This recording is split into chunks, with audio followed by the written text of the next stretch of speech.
From Don't Mess With My Man to Peacock's Queen's Court to where she's looking for a man, the songstress Nivea is full of life. And here to talk about her discography, her personal life, and a lot more, we are sitting down with the Grammy-nominated Nivea. First of all, before we begin, I want to say, how are you doing? I'm doing great with that intro, Mario.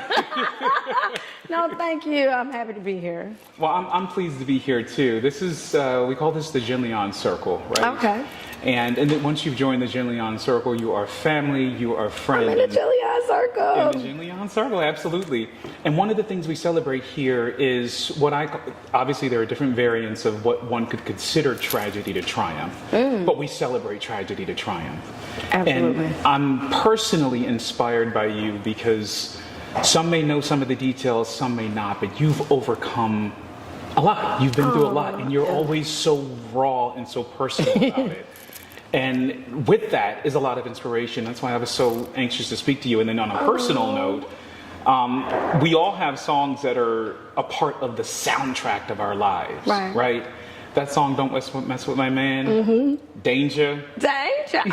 Okay, those things are part of the list of songs that are a soundtrack from my teenage years. So to think that years later I'd be sitting here, you know, look at God, person who was ready to stick it to women if they mess with her man. I know, right? I'm excited. I think we all are. But no, I'm excited to hear that. You look fairly freaking young, so I'm really a little shocked that you would even know who I am. But that's a blessing to have. That's because, you know, black don't crack. Right.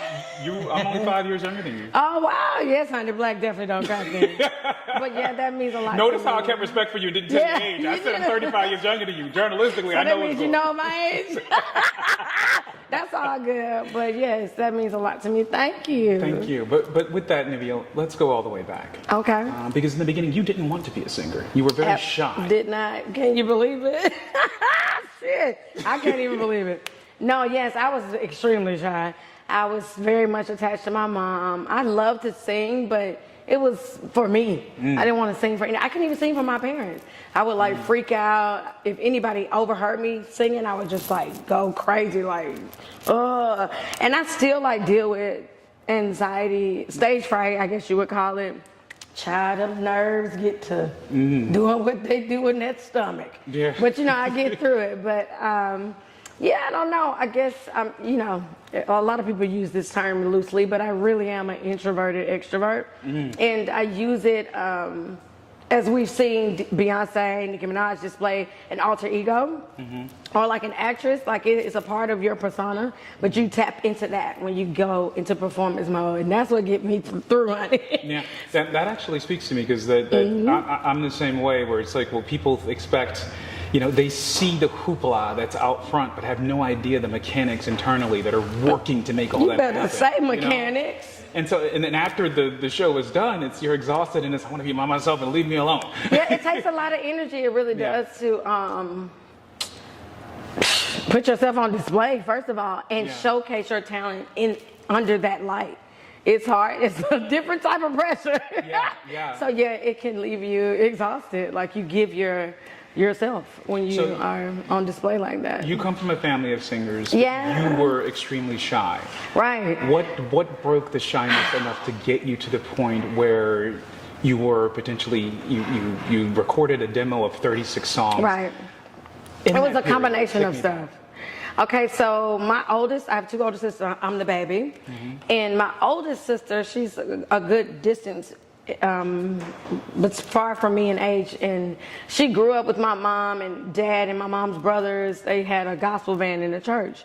And they did that like pretty much throughout her childhood. She got to a point where like, I don't want to do this. I want to be a regular girl. I want to see boys.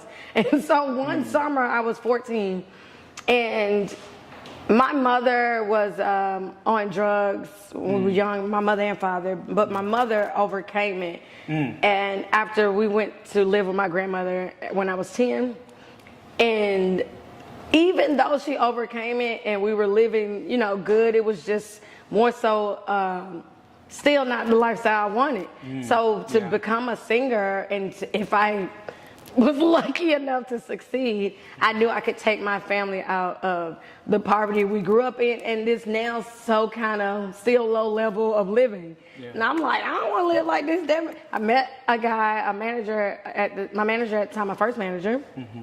He was like, you got it. We just got to figure out how to pull it out so you can show that in front of other people. I wasn't talkative in school. Like, I was real shy child. They thought I was a mute. And a lot of people I went to school with didn't know I even did music. But I guess in high school, though, chorus, the teachers and stuff knew because I would spend every weekend recording.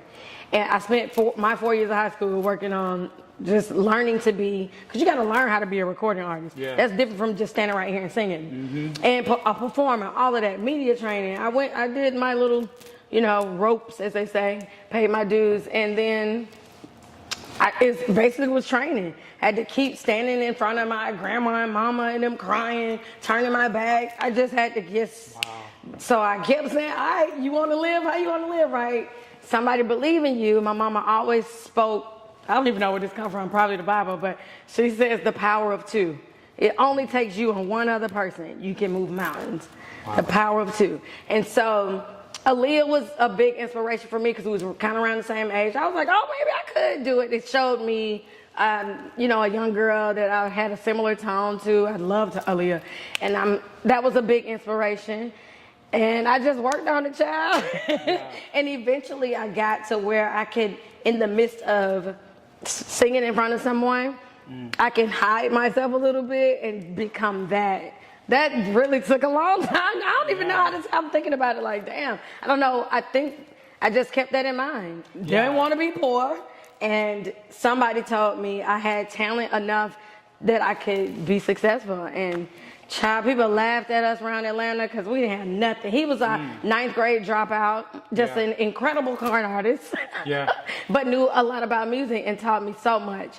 And we moved all around Atlanta, child, built that demo you was talking about. Yeah.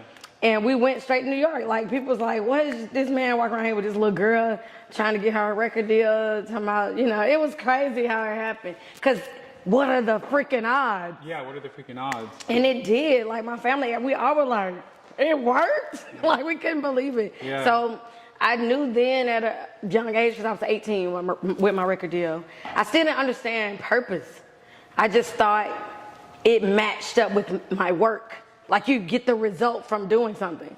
Like, if you practice making bread, ain't your bread gonna be fine one day? If you keep, exactly. I wasn't really aware of this is what I was supposed to do because I didn't want to be a singer. I wanted to build computers. I wanted to go to the Army. I still want to do a lot of shit. Hell, I almost started taking classes to be a welder last year. Child, you name it. But I find that that's most creative people. It's hard to put us in a box. It's hard to put you in a box. You want to do everything, don't you? You're going to keep doing, you're going to keep attempting to do everything. Right. Nivea's manager took her to New York and managed to broker a publishing and recording deal. Oh, baby, done your research, ain't you, Mario? Let me finish the line. I'm sorry, I was shocked. You good. The last part okay, go ahead. That amounted to $1 million, which was an incredible deal at that time. A publishing deal? Baby, we were shocked. So here's the real, this is why I was so shocking. Yeah. Okay, so we got like you said, I had a 36-song demo. Don't get me wrong, like, damn near my whole first album was on my demo. Don't mess with my man. My first single really was Don't Mess With the Radio because I was with Organized Noise, the Dungeon Family. Yeah. And I was like 14, 15, right after I'd met him. We was like in their camp for a minute. He swindled his way out of that. Then we got involved with another production company at the time called Noontime, which is where I met Brian Cox, Jazzy Faye, Tiny from Escape, I have to say Jagged Edge. Jazzy Faye has been in the Jenleeion circle. Right. Too. I have to say that. Hey, full circle. Go ahead. Full circle. Go ahead. Jenleeion circle. And we just was working, getting record shot. He was getting out of our little deals. And before you knew it, I had all these demo songs. This man taught these people that I wrote that shit. And mind you, I developed into a songwriter. He was very much instrumental in that. He said, you're going to have to learn to be a songwriter. You're not going to make no money. Publishing, I learned early age on how to be profitable in this industry with these contracts and how it's set up for a non-writing artist or a touring largely artists. Yeah. And he was like, with you being new, you're going to have to write so you can get points on the album and publishing. And did it, honey. Convinced them. So by the time we're doing the album, now I am writing on the album. I done honed my writing skills. So the lie turned into a fact. And then even more so complicated, the second album. So God be out here, God and don't he? But it was so ironic to me to be walking in purpose and not even know that I was doing it. It took like more, I would honestly admit, more recent years after my break or time at home with my children to realize this was what I was supposed to do. Wow. Not a means to a living, you know? Yeah. Now, one of the things that I found interesting about you, that there are some parallels between your life and my life in terms of a drug-addicted parent, et cetera, and then having to experience bouts of either destitution or bouts of hard living. Right. You guys didn't have a toilet at some point. You experienced that. So then we went. So it's so ironic. So mind you, my mom's clean. She met an older man, not related to us. He took her in. Obviously, my father and her were separated at the time, and we were living with my father's grandmother since I was 10, basically through 18, in between what I'm about to tell you. So we got back with my mom because I was so attached to my mom. I was like, I don't care. My parents were homeless, like sleeping at the airport benches when they used to have them like outside. It's different now. And I said, I don't care, Mom, I'll be homeless with you. She was like, baby, we're not doing that. So anyway, she got herself together, and the man, he had just went through a divorce, and he's from Savannah, Georgia. He was like, I already got property down there. We got to get this house. And I didn't give a damn where we was going. I was glad to be back with my mama. So I started 9th grade up here at South Atlanta, and towards the end, we moved to Savannah. And I went to a school down there, Groves High School. Then I went to an art school down there. I was there for barely 2 years. I was coming back and forth to Atlanta every weekend. And yet again, no, my mom's not on drugs, but we don't have running water. Yeah. Like we're on what they call it, sink land. The land was sinking. Yeah. I mean, we were in I want to say, I don't even remember what it's called, but outside of Port Whitworth, it was water over and drugs and stuff? No, we would go to his niece. Her family, they had a trailer that was, like a home back. They had a big old trailer. And we would go take showers until, we had to use a pot, like a pail, like a metal pail, for two girls, because it was me and the middle sister, my mom, and an older man. We had a sewer thing in the front of our yard. We would have to take that to dump our urine and feces, and women, we have cycles. It was disgusting. And this was our job. Modern. Yes, this was. How old was I? Yeah. This was 1996. Yeah, 96, 97. Yeah, I was 15. Yeah, because I tried to run away at 15. I was like, and my mama called the police. She didn't like my manager. She was spiritual, but she was just like, it's something about him. She was right, but he did a lot of devastating things to me, but he changed my life at the same damn time. Yeah, and I understand that, and I submit this to you respectfully, but I understand that some of those things, with you being a child, he ended up romantically involved with you. Right. Absolutely. In many ways. Did your mother have a sense that that's what was going on? Of course. What mom wouldn't? Yeah. And I was so I didn't cling to nobody else. And so I was very smart, school smart, but not people street smart. Yeah. My sister caught that talent from them, and they didn't try to hone that in me. So he was one of the first people who knew that they could tell me something. Like I would be grading my class papers, I'm checking the teachers. So unfortunately, in the black community, I don't know if that still exists, but it did when I was growing up, we're ignorant to the fact that if you smart in school, you just smart. Yeah. No, that just means you book smart. You understand how to do curriculum. It doesn't translate to common sense. Yes, so it was the first adult that was like, let me teach you something. And I remember even getting upset with my parents, like, now y'all want to say something to me. It took me to like a few years before she passed. I was like in my late 20s. And I was like, Mom, and I asked her and my dad, I'm like, why y'all didn't teach me certain things? And they literally, just ignorant, saying, we thought you knew everything. Yeah. And then I did the unfucking believable, like something nobody in our family had done. So it was like a misplaced trust that I knew what the fuck I was doing. And I really was just going under this man's guidance. Nivea, when did you get the moment where you realized that a 40-year-old had taken advantage of a 15-year-old? Oh, it took me many years to figure that out. And I had boyfriends throughout that relationship, and one that I just knew I was gonna marry, child, that he sabotaged. It really took, I guess, after that, when I got with Wayne the first time, and we were like, I was trying to break away, I was sneaking off, and I noticed this control thing. Like, I'm like, huh?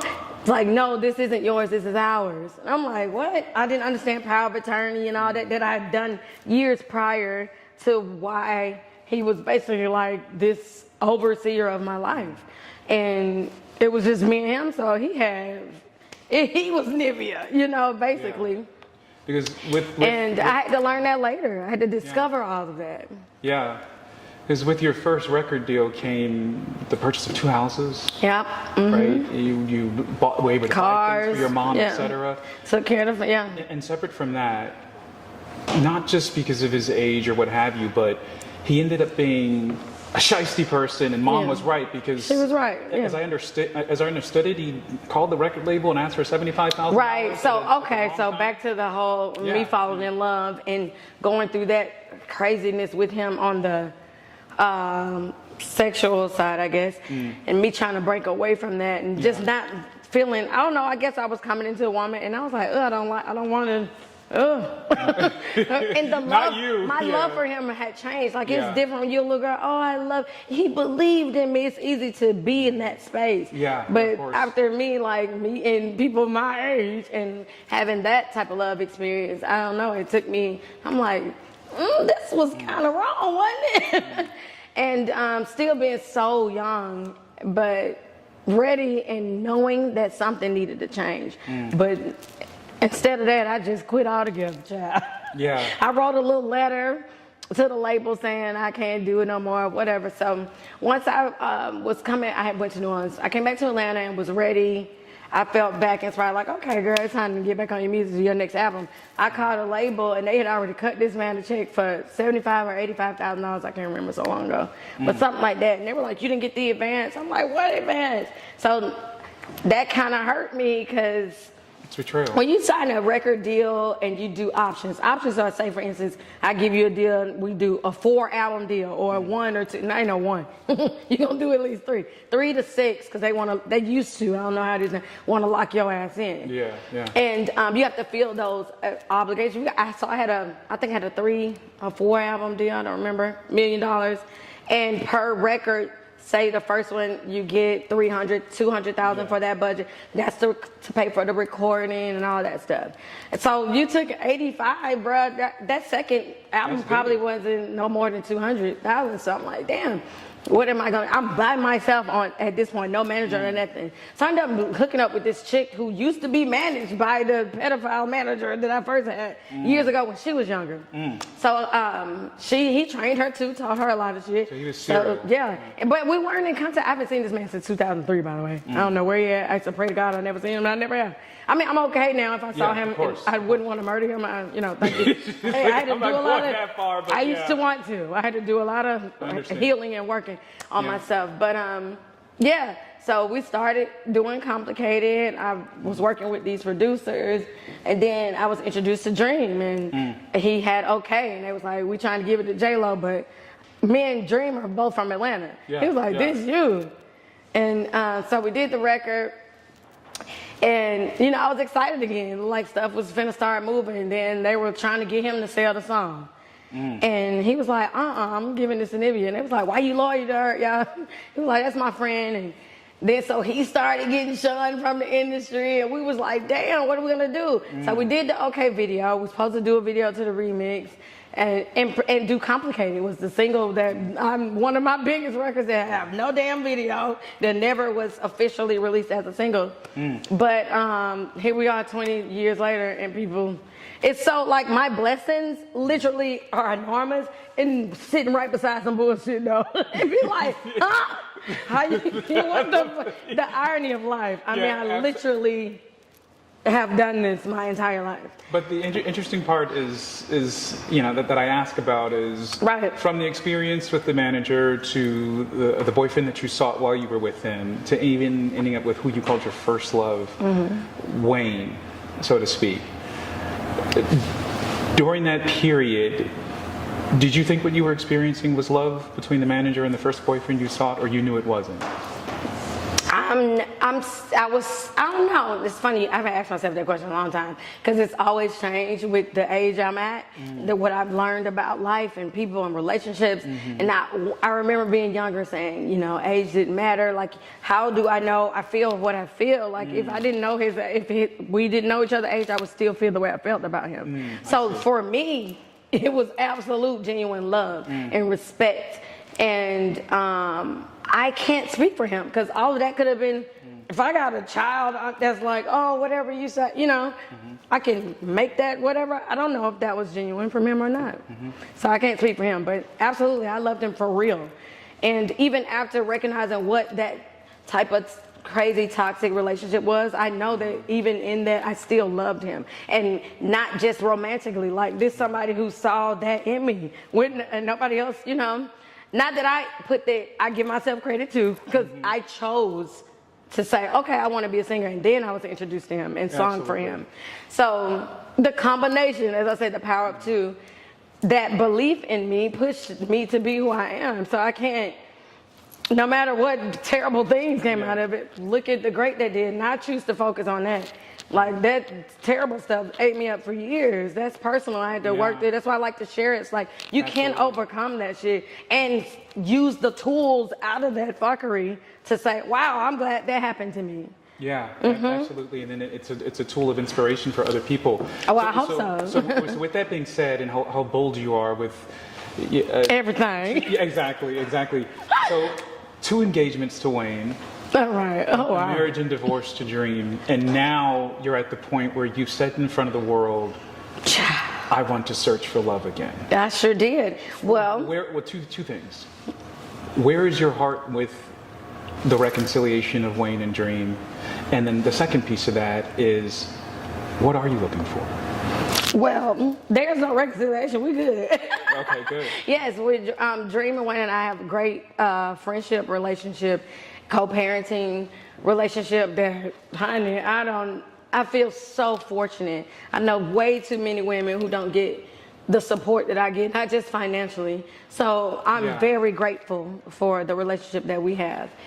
The second part, one more time for me. What are you looking for? Oh, what am I looking for? Okay, so after much self-work, still working on it, honey. We all are work in progress. We all.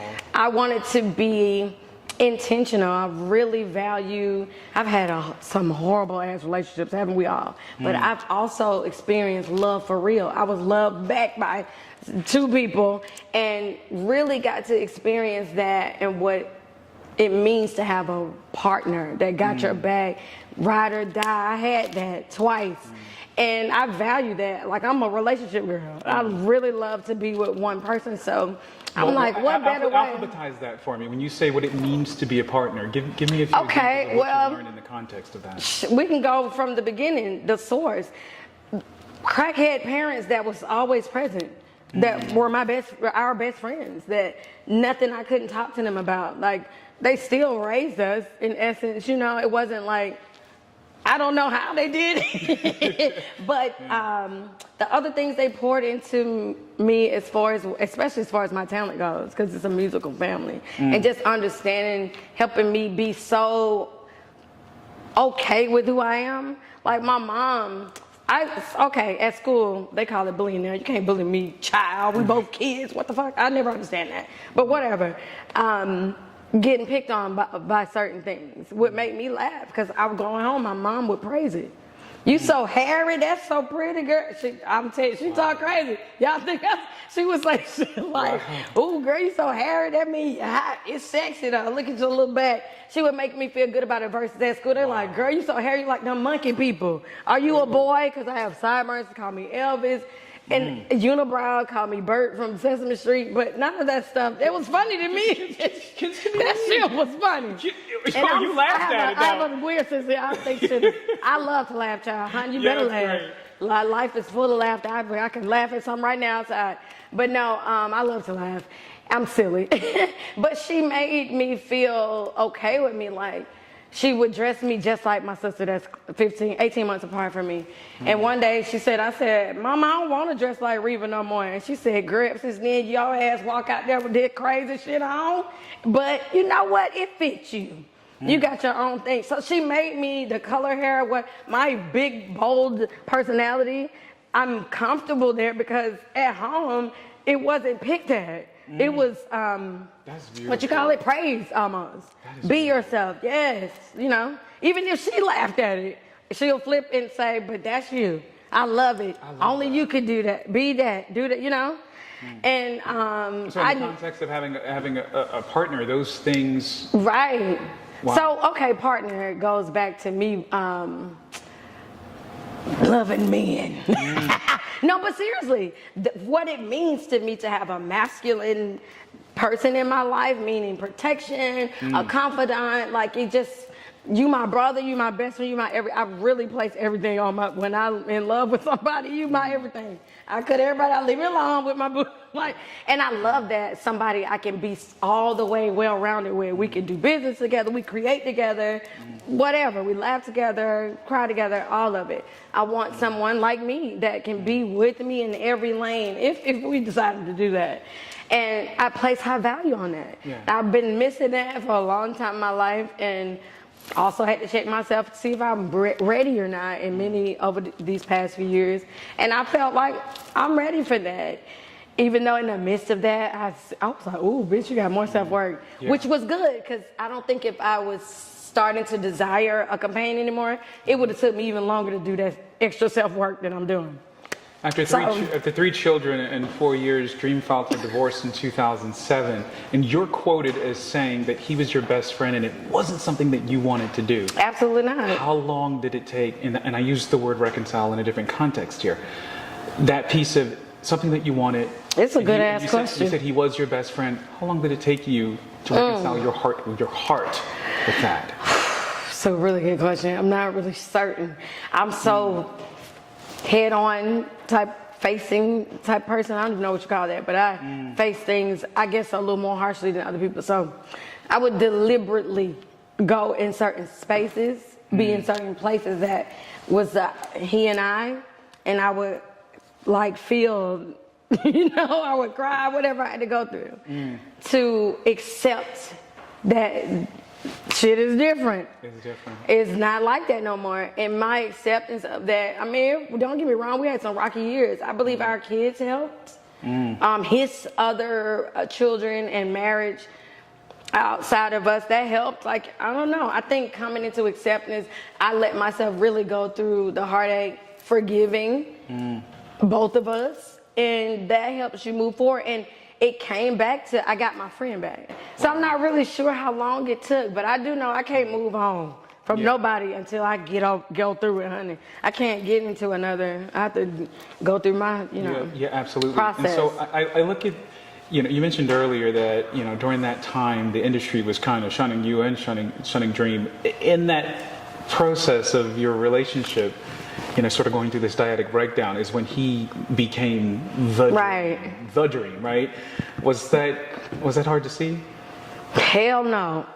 It was hard to be like, damn, I wish we was still like we were in the, but no, that man worked. Baby, he deserved it, damn it. It was like finally for us. Because if people didn't know or not, like Dream been doing this since he was a teenager as well. You ever heard of Raheem the Dream? Yes. So it's this big Raheem the Dream song called "The Most Beautiful Girl in the World." That girl. Anyway, there's a group of guys singing the hook, that part, "The Most Beautiful Girl in the World," and Dream is in there. And I'm like, every time I hear it, I hear his little voice. He was young. He was a teenager. Yeah. And so he's been doing it all his life. And even prior to us meeting, he had worked on B2K. He had done some things, Jennifer Lopez, but he wasn't as massive as people came to know him. It was a big push because he had everybody going, baby, you better know it, honey. So we were celebrating. He gave me a plaque from his goal, and we celebrated because I watched him work towards that. We celebrate each other because we really worked together when we were together. Like we were working, like we had a business to run. He took over. Because he came in and was like, "Dang, you ain't got nobody. Don't worry about it. I'm finna help you." Yeah. And so I've asked about these because it's important because it leads to sort of where you are right now. On March 16th, Peacock released 10 episodes of Queen's Court, where Nivea, Tamar Braxton, and Evelyn Lozado are searching for love. And at the start of this, you guys, it's a room full of men. Oh my lamb! And each of you get to ask 2 of them out. So in your head, right? Because your girlfriends aren't here, but in your head, what was the spark that got you to the point where the 2 dudes you had to ask out? Was it their looks? Was it conversation? Or is it this masculine energy that you talked about? Right. Now, right away, of course, and my shit go quick. But right away, I'd be like, oh, he cute. And you can line them up, child. None of the people I think look good look alike. So my taste on exterior varies. But immediately in conversation, that's what I'm attracted to. If I don't like that inner character, get the hell. I don't care how good you look on the outside. That's what I see. That's what I'm drawn to. I'm drawn to a certain type of man. And so I think it was Mac right off bat. It was Mac. I was like, oh yeah. Gave off what I'm in search for. Oh, no, I don't even want to say search. What I'm willing into my life is stability. Someone who can share my world with me and vice versa. And it not be like this risk. I don't know. I don't want to live life at this age where it's a struggle or we just trying to make it need to be easy at this stage. I'm looking for somebody who can, add value to my life and be there for me and, So you can be saying, don't mess with my man again. Baby, I can't wait. So with that being said, there's 2 other topics I'd like to cover with you. Okay. Something that I find very endearing because I adopted 4 kids. I still want to have biological children, but, I'm searching for the right woman to do that with. I know, that's amazing. But separate from that, you get emotional a lot when you talk about it. Yes, that's why I'm like, don't do this. I'm trying to buck my eyes and shit. But no, I think it's beautiful because you've been quoted as saying that as a mother, you were reckless, but sane. Tell me what you mean when you said those words. I've had I was fortunate enough, because it's a luxury, damn it, that I didn't have to work. That I had the option to stay at home. So my chaos or fuckery, I was able to mask because I was at home. It wasn't like I had to be in people's faces. So I talk about it because I know you didn't see that. So I'm sharing something I overcame and went through inside in the dark, I guess you could say. But my kids got peaks of that. And to go through that and talk to them about it and for them to see the difference and acknowledging that, it gives me even more strength and inspiration to continue. And I just can't believe that children are here to help the parents. I always believe you had to be perfect and ready, child, or don't have no child. And that's why I didn't want kids, but they have helped me in more ways than one. I would not be sitting here right now, honest to God. In a story that you told about hitting rock bottom at the point where you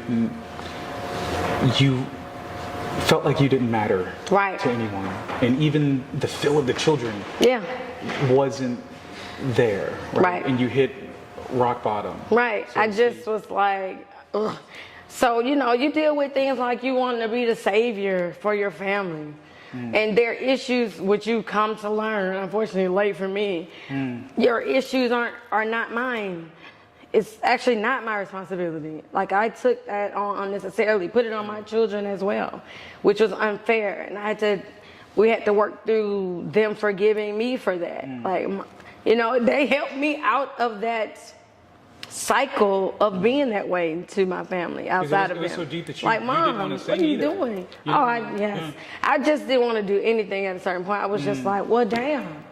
If what I lost in not being aware of purpose. That's my point. Like, coming full circle, and like started to resent that I was just a mom. And it was like, okay, which I loved, and then I hated because that's all I did. And to get back into music because of them, because they really pushed it, honey, especially my oldest son, shout out to Christian. I'm like, okay, oh, all right. And it refueled that fire in me, which I honestly thought was dead forever, child. Yeah.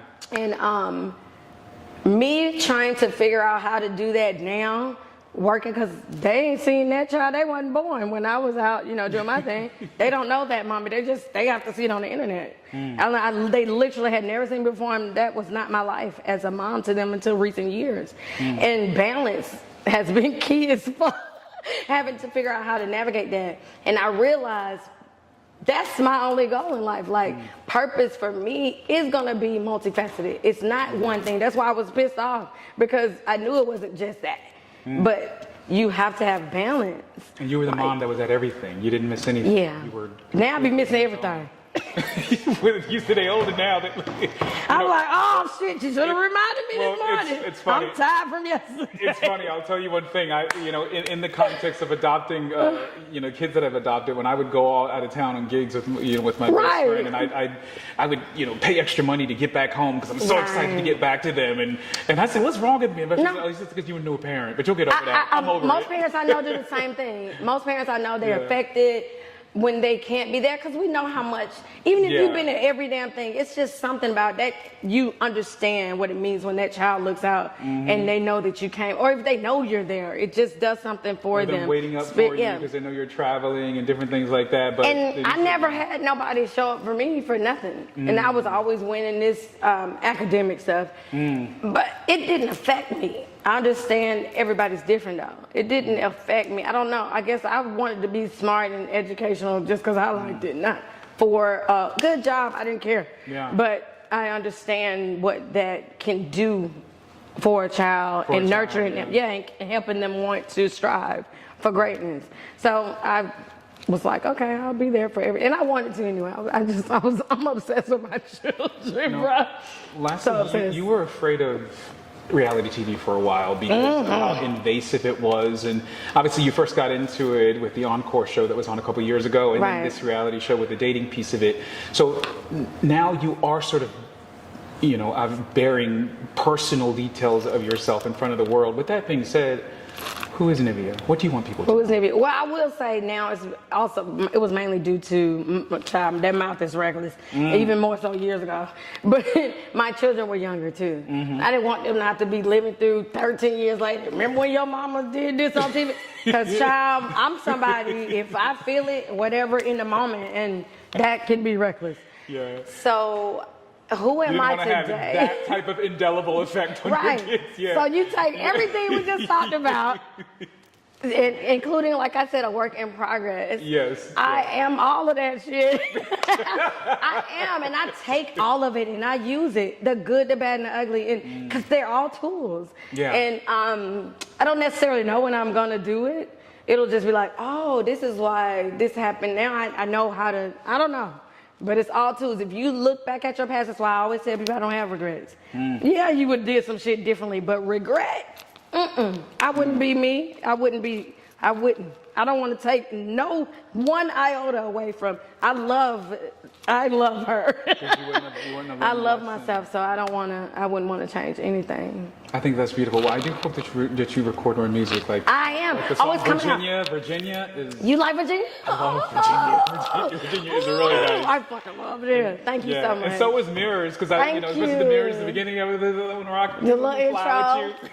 Oh, you like ride with me? Yes, I line. love it. I know, right? But we. You can say it though. Well, you know. A little marijuana there, but. No, I have music coming out. Thank you, Lord God. We plan to. So Virginia is a part of the album that's coming, but a new single is on the way. My actual birthday is next Friday, and that's the planned release date. So we aiming to put it out. It's called Killer. And I can't wait for you to hear it. Well, I'm excited. I love it. It's called Killer. It's fire. We're going to do a video to it. So yeah, I'll be blasting it. Just, look for me and we'll keep you up abreast of whatever Nivea you got coming. Please do. If people don't know, where can they follow you, Nivea? All of my social media is This Is Nivea. All right, this is Nivea. Yes, or you can hit Zoe Filthy. That's my manager / best friend. But yes. And Zoe Filthy is here on set with us today. Yes, I've been wanting to shout him out, but I ain't want to do that. It's all good. I was like, you cannot do that, girl. It's all good. Yes. Nivea was gracious enough to grace the cover of Jenleeion magazine. So go to jenleeion.com or to our social media platforms to see the stunning pictures that she took with the magazine. As I said, you are definitely family now. Thank you. I'm happy to be family. I'm an Insta friend for Jenleeion Mario because I circle. love to laugh yes, too. I know, right? and I appreciate that. Please check out Queen's Court on Peacock. It's streaming now. I'm Mario Bonds, everybody. See you next time. Does anyone still believe in paradise? Or is it only me? Do you believe so follow